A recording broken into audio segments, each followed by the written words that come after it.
offentlig støtte? Nej, det vidste jeg faktisk ikke. Nå, okay, men de får 70% støtte per elev. Hvad synes du om det? Det synes jeg lyder rigtig godt. Okay. Kan man så kalde det en privatskole? Nej, altså man kan sige, at det burde så nok finansieres af de forældre eller dem, der nu støtter bestyrelser og sådan noget. Ja. Så de offentlige burde ligesom gå til de offentlige skoler. Ja, okay. Hvad mener du om, at privatskoler får mere støtte end folkeskoler per elev? Det synes jeg ikke er okay. Jeg synes også, at de offentlige, de mangler i hvert fald helt klart nogle flere ydelser. I hvert fald så skoleeleverne, de kan få lidt bedre forhold. Ja.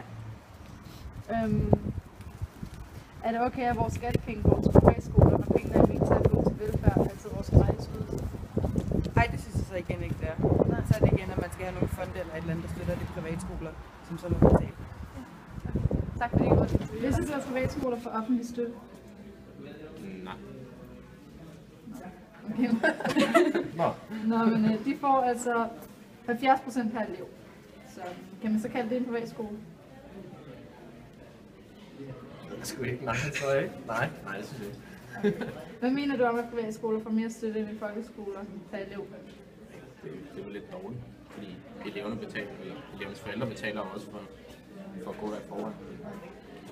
Er det okay, at vores skattepenge går til privatskoler, når pengene er ment til at gå til velfærd, altså vores gratis ydelser? Privatskoler for offentlig støtte? Ja. Er du klar over, at det er 70% per elev? Nej, det er ikke.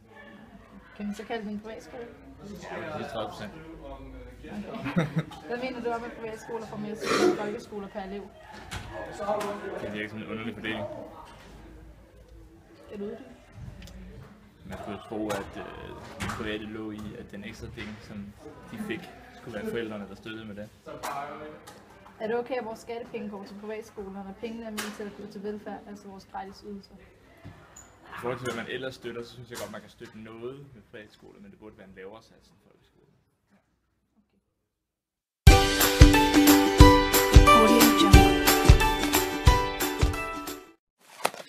Synes du, I har økonomiske stabile rammer?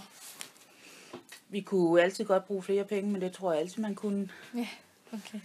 Synes du, lærerne er kvalificeret uddannet ordentligt til de enkelte klassetrin? Ja, det synes jeg. Ja, okay. Synes du, det er retfærdigt, at privatskoler får mere støtte end folkeskolerne? Nej, det synes jeg ikke. Nej, hvorfor ikke? De kan jo selv vælge deres elevmasse, det kan vi ikke. Vi skal jo indskrive de børn, der bor hos os. Ja. Og vi kan jo ikke sådan lige bede nogen om at ikke skal være her, hvis det er nogen, der fylder for meget. Nej. Okay.